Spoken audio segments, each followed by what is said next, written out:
Right ke mbukelo Makhiwa TV njengoba sengichazelile ngaphambili ukuthi sila kumakhumalo khona la endaweni yaseZidulini njengoba namhlanje zu18 nje kuJuly unyaka ka2025 kuyiMandela Day. Ngiphethe intokazi la isinqazo ke sakwabo nesoyichaza kabanzi ukuthi sona subani sifunani njengoba nje sila ekhaya. Sawubona. Yebo sanibonana njani?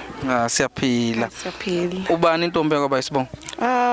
Umiss Gabela lo Olena Support eKhawuleza Primary School eMvunyane eZidulini. Ngiyakuzwa ukhuluma ngendaba ukuthi uyilena support. Makhuluma ngendaba yilena support usuke wenza ini lapho esikoleni? Ulena support ke umsebenzi wakhe ukuthi asupporte izingane. Ngineqembu lami elithize ekubizwa ukuthi ama-Sword Buddies. So ama-Sword Buddies iwona ke engisebenza ngawo ngufacilitator wabo. Ibona abaza nama case kumina bese mina ngiyabavulela iminyango ukuthi leyo case leyigcine ithola ukusizakala. Namhlanje ke njoba uthi wena ama learners eza ne case sikubona ula ekhaya ithini into njengoba wena namhlanje sikubona nezingane zakho nila ekhaya? Namhlanje sizo celebrate i18 July. Into iqale kuphi na? Iqale nge-16 June. Ingane zami zathi misi socela ukuthi singa celebrate i-youth day. Sizocela ukwenza something for ugogo wasendaweni. Then I was like, okay, kwenzakalani? Bathi ugogo uyazazi ingane nawe mayidlala. Bathi ugogo ikhanda mayalala ulifaka ekhabetheni. Okay, nisifuna ukwenzani na? Sifuna ukuyomculela mhlambe simlethela ama food parcels nani. Okay, then ngabathembisa ukuthi hayi kuzokwenzeka but kuzomela ukuthi ngiyombheka ugogo ukuthi usesimini sinjani. Ngathi mangifika ke nami ngabona ukuthi isimo asikho sihle njengoba kunibonile nani ukuthi isimo asikho kahle. Then sahamba ngawe presenter kuthisha omkhulu indaba ukuthi kunesimo esikanje lucky enough. He's supportive, wangisupporta kuyo yonke into wafika naye wazobona.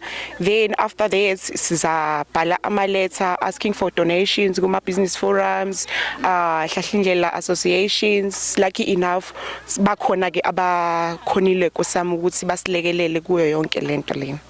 So manje ibe isibanjani ke i-respond kubantu kade nicela kubona ama donations mangabe nihamba lokho nikhangeza?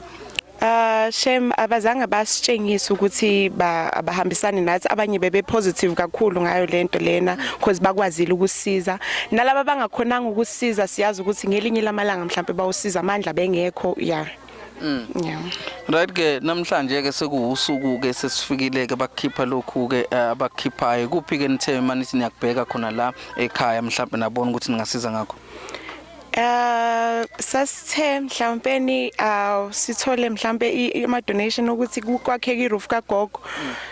Manje siyabona ukuthi indlu ilimele kakhulu ngeke uze kusakhonakala ukuthi indlu kagogo ilungiseke sekuyinto nje ukuthi vele iqalwe phansi. So kunorondo osesayidini ke esizama ukuthi ke at least athi ukungena kuona kulungiswe wona okwamanje because ugogo uhlala yedwa. Bese plan nokuthi ke sizothola onompilo bendawo ukuze bezokhona ukuthi bamnakekele since ugogo ugugile ongekho right empilweni bezokhona ukumnakekele bambheke because akaphilile ugogo semdala kakhulu. So njengamanje ke si plan ukuthi ke silungise lendlu le till kuze kulungisekele nendlu inkulu.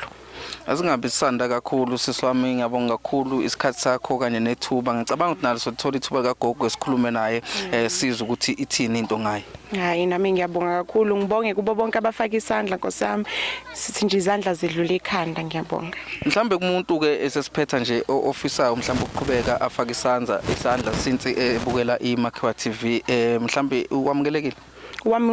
Wamukelekile yes wamukelekile since nibonile ukuthi lokho bese sizokwenza akwenzakalanga ngenxa yokuthi indlu ayiyonakele kakhulu so base mawuthi usafuna ukufaka woza uzofaka esivivameni ugogo abe nendlu eright aphephi. Uzoxhumana nobani enze kanjani ukuze akwazi ukufaka? Siyisikole ngiyathanda ukuthi mhlawumbe baxhumane no principal wethu uMr Cebekhulu nami futhi ngizobe ngikhona lapho eZulena Support.